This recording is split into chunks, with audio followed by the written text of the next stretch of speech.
The links between Fernando Mendoza and UCLA are obvious. The problem is, can the Bruins win an NIL arms race with the SEC, Big Ten teams, and ACC teams?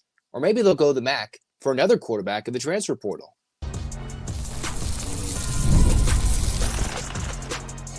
You are Locked On UCLA, your daily podcast on the UCLA Bruins. Part of the Locked On Podcast Network, your team every day. Welcome, everybody, to this edition of the Locked On UCLA podcast. I'm your host, Zach Anderson-Yoxsimer. Thanks for making this show your first listen each and every day. It's free wherever you get your podcast, and it's available on YouTube. Like, comment, subscribe. Thanks for your support. This episode is brought to you by GameTime. Download the GameTime app, create an account, use the code LOCKEDONCollege for $20 off your first purchase.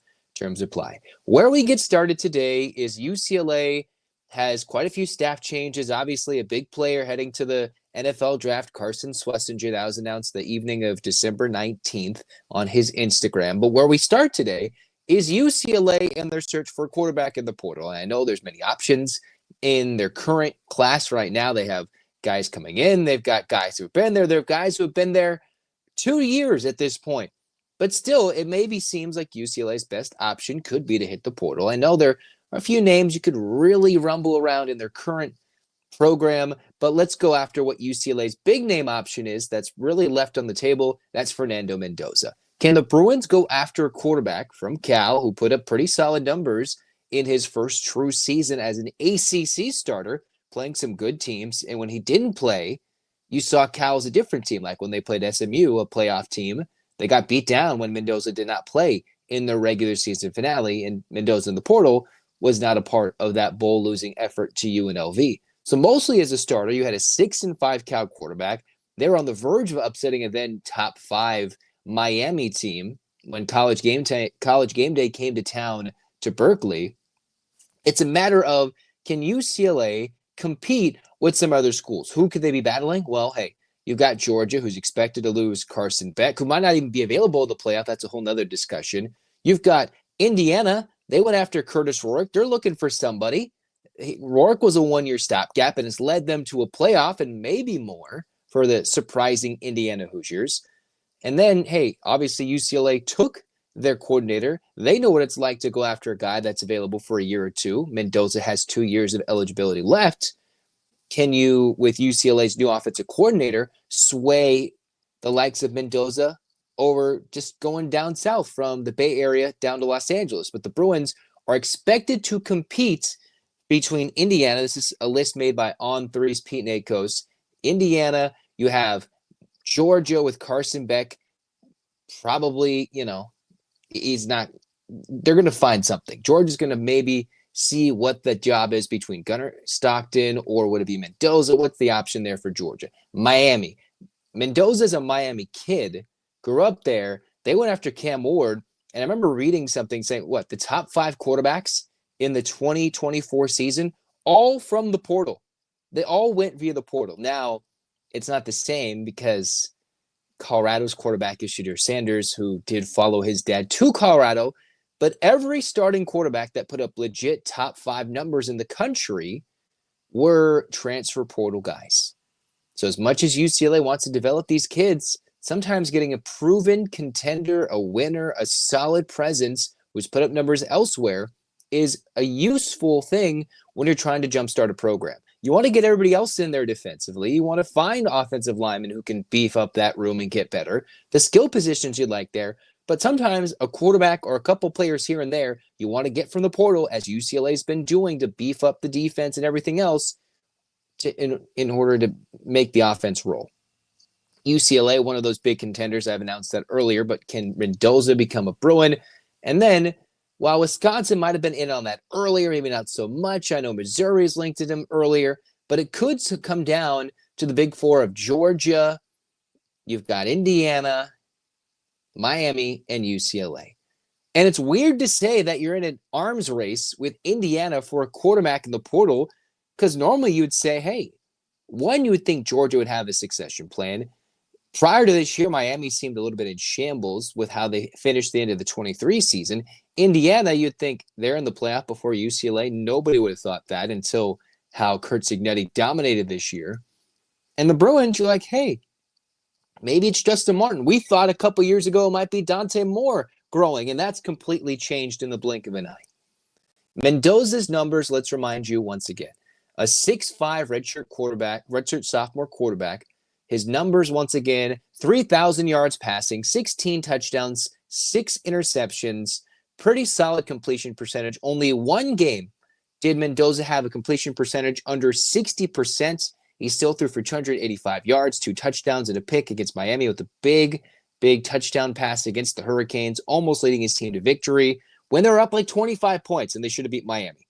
Okay, so those are some good numbers, including a solid end of the season when he beat Stanford, basically 300 yards in the air, 3 tutties, and 70% completion percentage. I think this is a guy that fits it. He's got the size. He's going to have his pick. If it's an NIL battle, UCLA, maybe they're on the short end of it. Maybe it's a sway of an offensive coordinator. Maybe these other QBs or teams, most of which are battling in the playoff right now, are a little too overly focused on that, and that gives UCLA an opportunity, even though their current quarterback's coach and offensive coordinator is in that same playoff, currently coaching the Indiana Hoosiers before he makes his way to Westwood. Now, who's somebody else that UCLA could go after? Who are they also potentially rumored to go after? Well, a name to look after is MAC Freshman Player of the Year, Kaden Sanza, redshirt freshman, just won the MAC Freshman of the Year award. He is a SoCal kid, is from Huntington Beach, played his high school ball at Mission Viejo, had really good high school numbers. And as much as everything's going to be made about the Boscos, the Modern Days, even the Corona Centennials, the Diablos and Mission Viejo are a very solid SoCal team, and it probably fell a little short of some super success because of the monopoly in SoCal high school football right now with 2 of the best teams in the country, living in the same league, living in the same area. The top 3 teams in our high school place are really good. But back to the point, you've got Kaden Semonza. He started 3 of 4 games as a true freshman a season ago before Ball State decided, hey, let's actually redshirt you, preserve that redshirt, preserve your 4 years of eligibility. Then this year had some of the best stats coming in as a freshman, right? He had some of the most passing touchdowns, not broke the record, but some of the best, especially as a redshirt freshman. What did he do? 25 touchdowns, 10 interceptions, sometimes up and down play, but only one game did Semonza have under 50%. Now, this is a Ball State team that went 3-9. The 2,900 is versus Ball State opponents. That is not the ACC if you want to compare apples to oranges there. His rushing numbers, they're similar to Mendoza, pretty much non-existent. And the one game of note that you can compare between a Mendoza versus Semonza, right? One guy who's a year older has played in the ACC, while you've got Semonza, who is 5'11", a little smaller, not that same typical big quarterback that Tino Sinceri used with Curtis Rourke this year. You've got Semonza, who's shorter, could be, as a guy with an extra year of eligibility, more of a growth quarterback, somebody that you got to use as a project that's really good, but wouldn't exactly get the offense revved up week 1 versus Utah like a Mendoza could. I'd still be very high in Semonza, but you look at the Miami game. He went, because Ball State also played Miami, 16 for 26 with a pick, no touchdowns, 111 yards in a game in which Ball State lost 62-0 in early September. 62-0. Now, obviously, it's a little different team. Quite a few Ball State players went to the portal. His favorite target was a tight end that is currently committed to go to Wisconsin out of the portal. So they had some talented players, and maybe with more resources, more options, a new quarterback's coach, a new offense, better O-line, he could truly thrive. But he is a much smaller quarterback. You can have the debate between the under 5, the under 6 feet quarterbacks. This isn't a guy that has good rushing numbers statistically, but he's got a lot of eligibility, a lot of promise. And with all that, even on a team like his, freshman of the year in his conference, and he started the majority of the games he's played in the last 2 seasons, even with the red shirt tagged on there. So Kaden Semonza, another a SoCal kid coming home, could be interesting. Now, I think he'd be in more of a battle with what UCLA has currently between incoming freshmen turning into sophomores, or sophomore turning into junior. But obviously, with Justin Martin heading to the portal, UCLA has pretty much their options open Do they want to go here, go there? Does McDaniel, the new flipped, commit to UCLA? Does he stand a chance? The thing about bringing in a kid like Semonza, it would turn off all these guys you just brought in as commits, flips. Some of these quarterbacks are going to have to leave at some point, right? I wonder how many of them are truly contenders to start, because they've got at least 3 different names I've seen everybody write, tweet, talk about. Oh, this guy should start. This guy should start. Oh, what about the kid Tino just flipped right before Madden flipped to Arkansas? All great possibilities. But a guy that's proven it in high school, he's proven it in different levels, at a smaller level, at the FBS level, Semonza could come in and be a unique fit for UCLA. He has more eligibility, so that means whatever UCLA has right now, you're going to start seeing these other guys transfer out to go elsewhere probably, since you would have a young Semonza. Although, as a redshirt sophomore, for some reason he blossoms, NFL draft obviously, but people are going to stay and make their NIL dollars. Semonza is that backup potential option. Fernando Mendoza would be number 1. Bigger, taller, you make the transfer south, keeps you in the UC system. You'd have 4 years at 2 great schools, and I think that would be a good fit to get Mendoza. But if UCLA loses that arm race, look for Semonza as a guy the Bruins could go get out of Ball State, currently in the portal. Maybe not somebody you're keeping your eyes on, but as a Huntington Beach native, hey, that would be a good fit. One would hurt your quarterback depth chart. The other one, if Mendoza blossoms at UCLA, he could be a one and done. Wouldn't exactly hurt the guys coming in. So something to think about. One guy they're going after, one that's maybe a backup until Mendoza chooses where he wants to go, which is a fluid situation like all these commits are, until somebody offers a big NIL package, a coordinator changes, a coaching changes. All those are fluid situations at the moment. Speaking of fluid situations, UCLA has even more staff changes, and I wonder what that's going to mean for recruiting elsewhere within the program, because the Bruins now have a new wide receivers coach. Speaking of coming down south, hey, could Mendoza join this dude? We'll talk about him next on Locked On UCLA.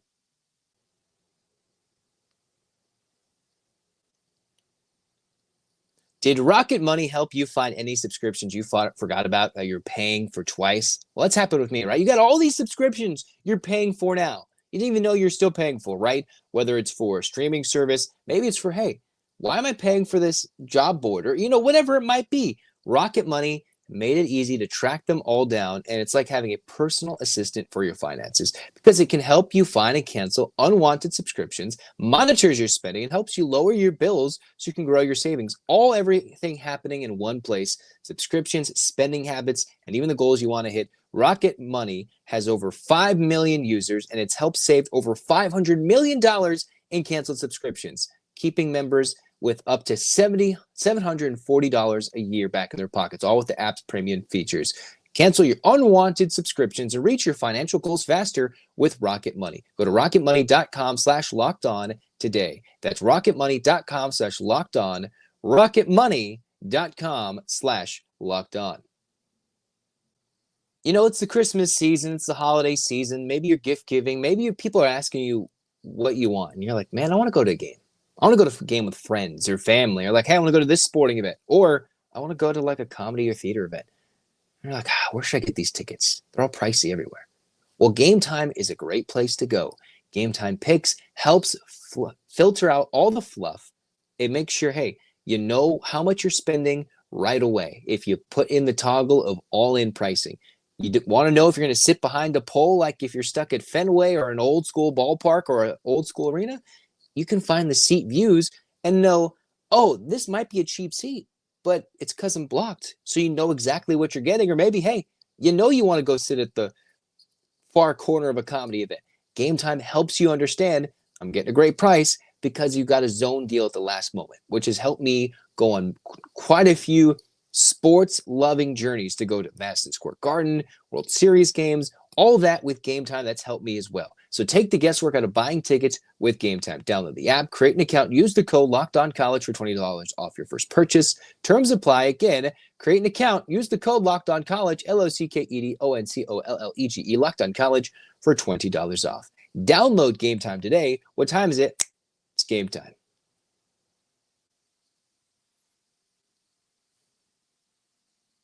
Okay, so by my counts, UCLA is up to at least 6 staff changes or role reassignments / promotions since, the last couple of weeks, right? The biggest name of that included the dismissal, the leaving, the firing, whatever you want to call it, whatever Eric Bieniemy and his agent want to call it, whatever the UCLA fans want to call it, he's gone. And with him goes the offensive line coach, Juan Castillo.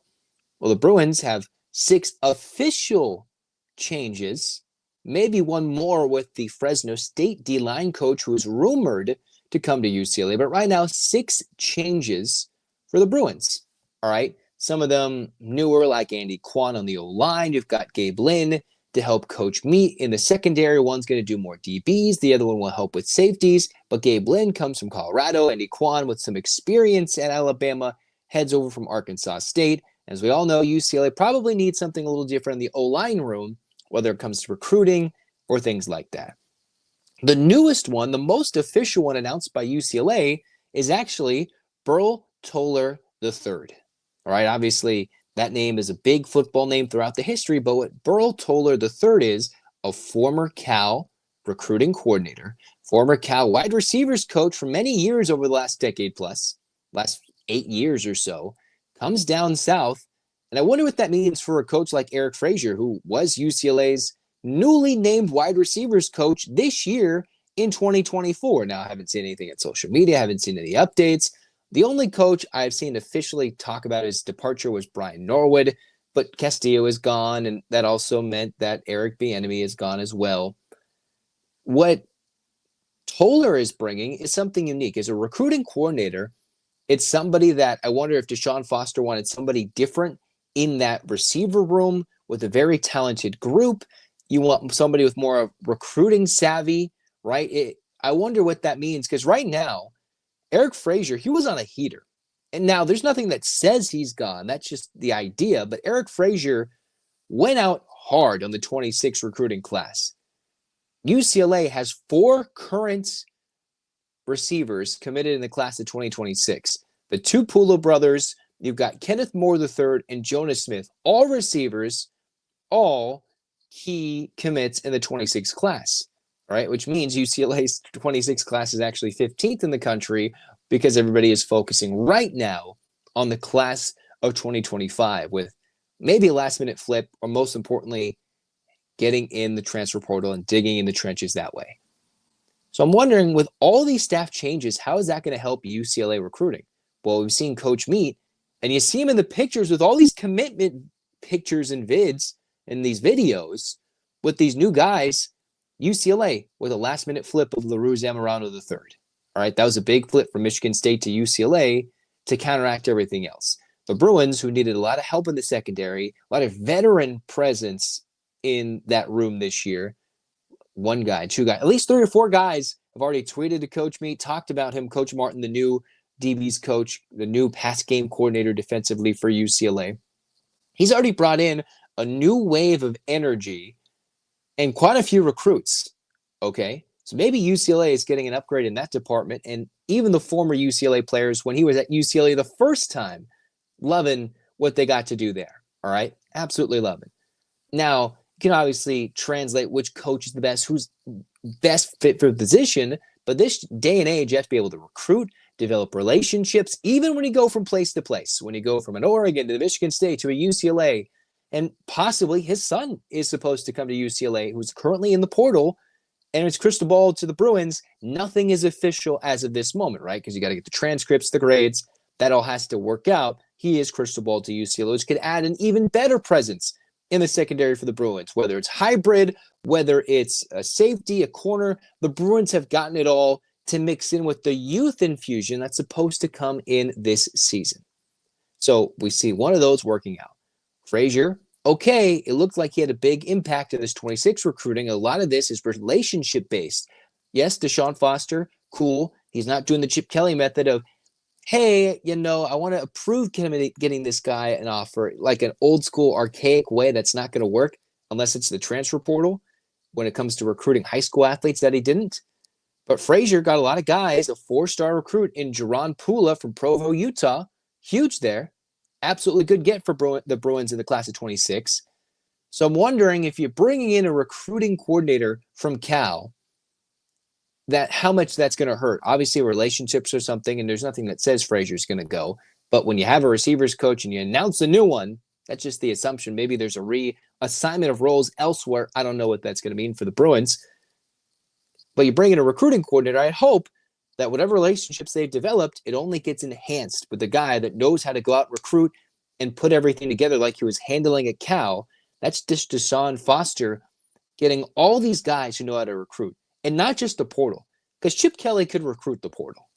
What DeShaun is trying to do is go out there and emphasize the high school recruiting, which is only going to get weirder and wilder if JUCO recruiting becomes the new high school recruiting, since you don't lose NCAA eligibility by playing JUCO ball. All right. I wonder what that's going to do in the future. And just a sidebar for that thought, what if a player comes out of high school to a school, decides to go to a JUCO for 2 years and develop and get stronger, redshirts his true freshman year, goes back for a 2-year, quote unquote, JUCO football mission of sorts to get better, and then comes back to a 4-year. I wonder if that's going to happen, what's going to happen, if that's even good for the game. I have my thoughts, but I'd like to wait for it all to settle down if that happens. So you need guys to adapt and know how to handle relationships in the current age and the adapting age of high school recruiting, which could be different from now until 26 when these kids are supposed to graduate high school. And now UCLA might be going after JUCO guys who would go to JUCO and all these things. So the newest one is Burl Toller III. He's the newest receiver coach, comes in, and I wonder how big of an impact he's going to have on a huge room with a lot of talent already. Some supposed committed talent. Obviously, things change. NIL, grades, life, everything can change. Coaches, situations can all change from now until then. But the most commits UCLA has was the first transfer guy was a receiver. He had 426 commits. I wonder what that means going forward. All right, so the big thing is they bring in a new receivers coach, and how are all these other coaches, whether they're outgoing or being repurposed, how that all affects the UCLA recruiting. So far, the new guys, namely Coach Mead, big impact there.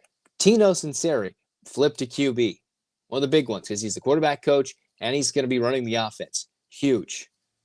They already have their hands on into the UCLA recruiting of the present and the future. And the more they guess and the more they get correctly with these relationships, they get the right funding, NIL, and you get the right 3 stars who can develop it to a high-end 4-star, 5-star, true solid college player, turning into maybe an NFL prospect, the more UCLA will be able to compete in the Big Ten, and the sooner we'll see their name hovering around the top 10, top 15, top 20 of recruiting classes, and then on the field in the CFP rankings. So new coaches, 6th, I think, official staff change / new name, and there's supposed to be more, and nothing yet. I haven't seen anything about where Eric Frazier's going, repurposing, nothing. As of this moment, as of this recording, and there's already been a few guys who were wondering how that's going to go, as we saw Norwood leave. We've seen new guys coaching in the secondary, new line coaches. Everything is truly shifting as DeShaun brings in his own guys or different guys he thinks can do better than his old buddies from the Chip Kelly era. Next, a Chip Kelly era guy that has turned into a DeShaun Foster pride and proud and tried and true 1-year veteran, UCLA's Carson Schwesinger, who's a special teamer and turned into one of the best Big Ten players, one of the best linebackers in the country. He declared for the NFL draft. Where can he go? What are the intangibles that might make it work? And how big of a hole is it for UCLA in 2025? We'll talk about that next on Locked On UCLA.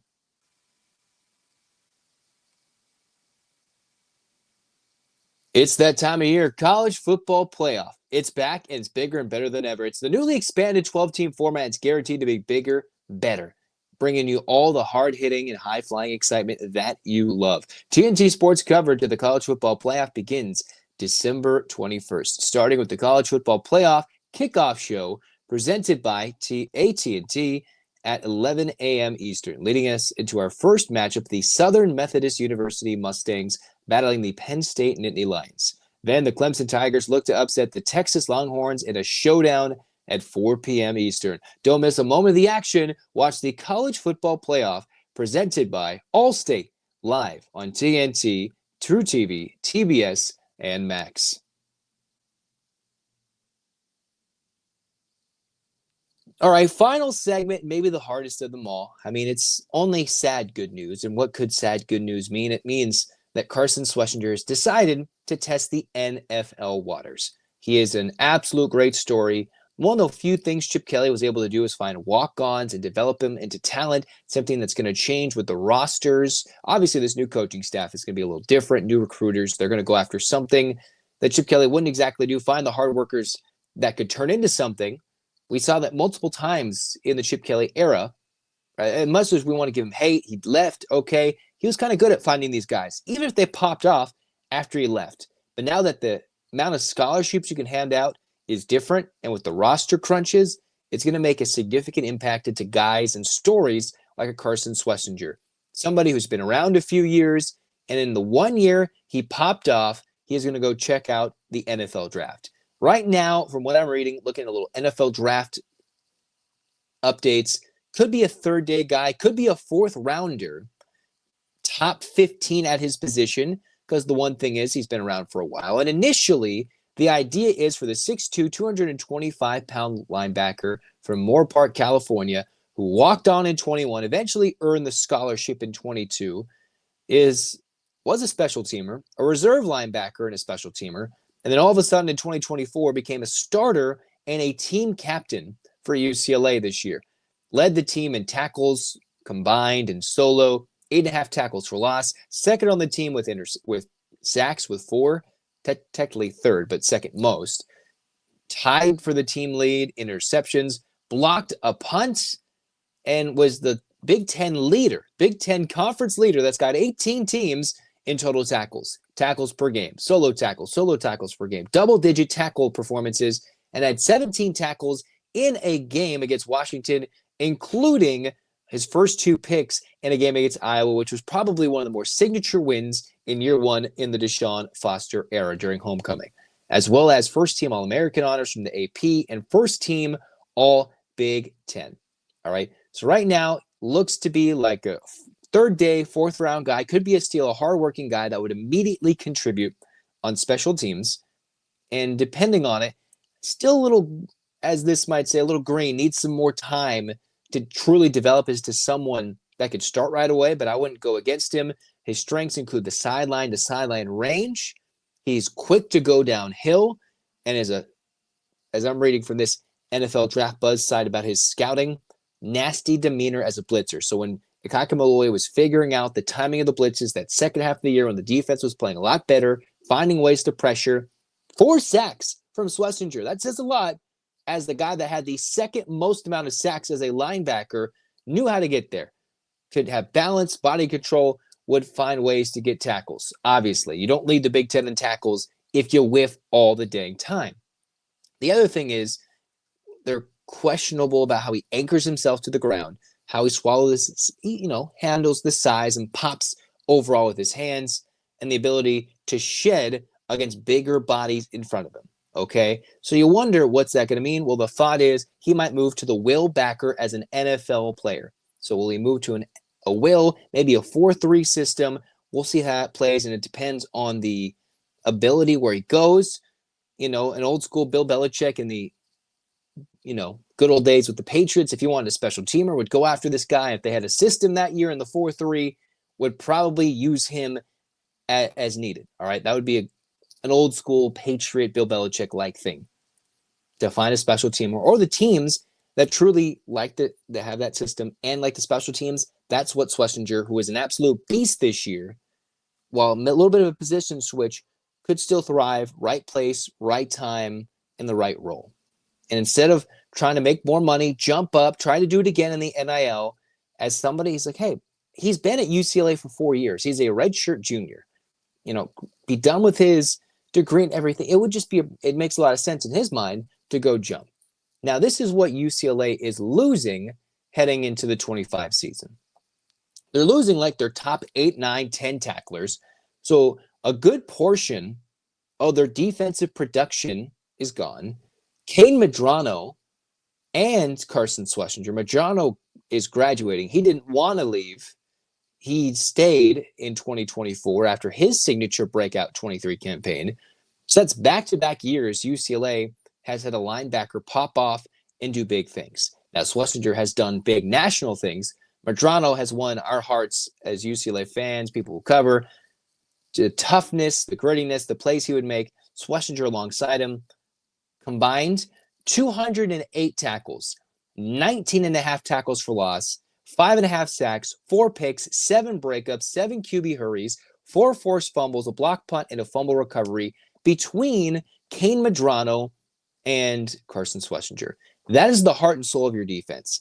Let's not forget Femi Oladejo, who had 13.5 tackles for loss, 4.5 sacks to lead UCLA after his position switch, and then a total of 57 tackles. So you're expecting to lose so much talent.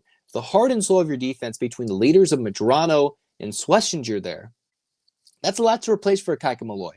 I like what they've done, bringing in the former Arkansas D lineman. You expected to get Keanu Williams back from injury to beef up the interior defensive line after Tawia graduates. A lot of guys in the secondary. But the one thing is UCLA with one of those coaches, an inside linebackers coach, I believe it's Scott White, just got promoted associate head coach, inside linebackers coach. That position, losing a lot of talent. Schwesinger, Cajo, Kane Medrano. All right, even though Cajo might have not played every single game, still was a starter. You're losing a lot of talent. And the Bruins have replenished that in some spots. There might be some young star that could grow up and boom. But it probably won't be the walk-ons because that's not exactly how rosters will work, I think. Now, some guys it'll be different between the ones who come to get paid and the guys who come to get scholarships to be played. Here we are, UCLA. We'll see how it goes. We'll see how it goes replacing the heart and soul. We wish the best to Carson Schwesinger, Kane Medrano, and more, but Schwesinger declares to the NFL draft, and if he stayed, would have been an absolute anchor, the heart and soul, a 2-time team captain. It would have led UCLA hopefully to a strong 2025 season.